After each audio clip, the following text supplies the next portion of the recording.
a foreigner can own freehold, but it gets converted into an HDB title, and the easiest way, or a Hak Pakai if it's a residential purpose. But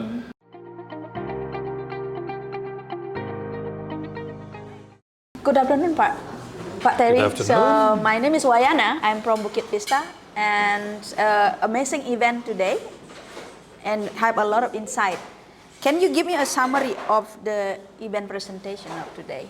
yeah, thank you for coming and thank you for appreciating. I think the main purpose of the event today was focused on real estate. Yeah.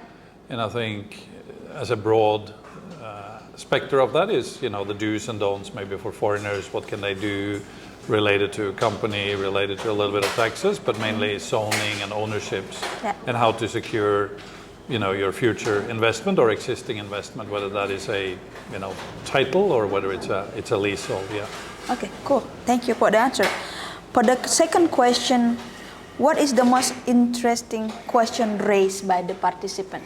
I think the most interesting and the most controversial comments today and in other events is the zoning regulations that a lot of people are not aware of. So for instance, a yellow zone that is supposed to be for residential, how complicated and difficult it is to obtain commercial permits for that zoning. So I think the most hot topic and most asked question today was around that, the different aspects of zoning and limitations on certain zones. I see. Is it like a way you find like online, like the zoning, like when they are? For Badung, yeah, you can go Badung, online. You have a map. We refer to it as the Batara map, yeah. and on that you can go in with the location, and you click on that, and it'll tell you in Indonesian. They say they will translate to English too soon, but it'll tell you what the zoning is, and it'll tell you the activities that you can do in that specific location. Okay, cool. Thank you for your answer. Okay, my third question is like, what happened if unknowingly buy property in a green zone tourism area that isn't a zone for private villas? Could I lose my investment?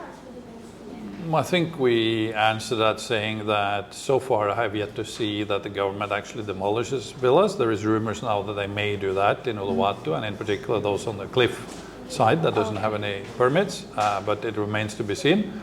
I think if you're in a green zone, there is two different types. When we talk about green zone, one is like farming land but non-rice field. You will not lose your property because you can build there, so you'd probably be okay. And I think that like we've seen in the past too, way before COVID, if you had, like in Canggu, there was a few places that used to be residential, suddenly became green zone, but they let people keep the permit and the business aspect until now it's changed back to tourism again. So I doubt you'll lose your investment, but I think you should do what we call mitigation of your investment, what you can do to structure it properly to be able to retain or see or face any issues that may come from the government, whether this is operational permits or bill permits and so on. Okay, got it. My last question, if foreigner cannot legally own freehold title in Indonesia, how so many buying villas in Bali? And that's technically legal, it's just broadly tolerated? Yeah, I think it's not even tolerated, it just become a norm because maybe many elements within the sort of food chain of selling properties, agents, sometimes notaries and so on, they don't explain really what you can do and not do and what titles you can own and not.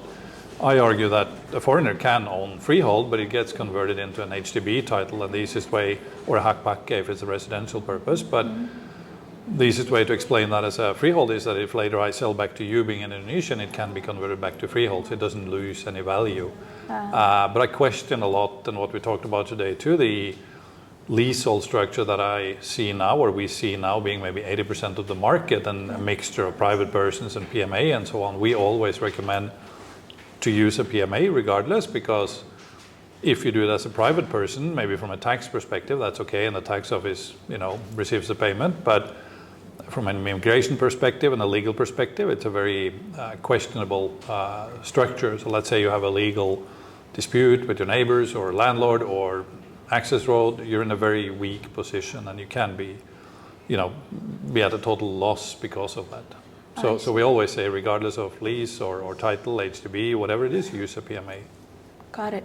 That's for foreigner. That's a safest zone for invest in Bali. Yeah, you're set up under Indonesian law and you're protected by Indonesian law. Anything else is not, and obviously a high risk. Yeah. I see. High risk. Got it. Okay, so what is your message to the foreigner before invest in Bali? What kind of homework should they do? I think through what it is that you want to do. Is it a commercial property? Is it a development you want to build and sell? To your business plan, do some figures, and then decide from there what zoning, and look for the land. Don't go the other way, buy the land and then come to us or others and sort of say, oh, fix this, because it becomes difficult and challenging. And one of the things we talk about too is that keep your common sense. Like sometimes you see expats, they do things here that they wouldn't do home. Don't do that. I see. Regulations apply, build permits, all of this. It's not that different from back home, and you need to follow that to be secure. So that's my best advice. Just be diligent on your investment, and it'll be a great investment and you'll make good returns. Okay. If you're doing your homework, find the right property and find the right legal, you're going to have a good investment. Do your homework and be diligent on your structure and in compliance, basically. Yeah. And now I think with the Indonesian government too, that regulations becomes more and more transparent, and AI, we talked a little bit about that too. You can use ChatGPT or some other modules, and it'll give you indications on what you can do and not do quite quickly. Yeah. Awesome. Thank you so much. Thank you. Yeah, thank you for awesome. coming. Yes. We'll see thank you next time. for your insight as well. Thanks. I will share with people asking legal stuff, because I get asked a lot in the round table talk. It's a lot of information out there. Yeah. Yeah. Okay.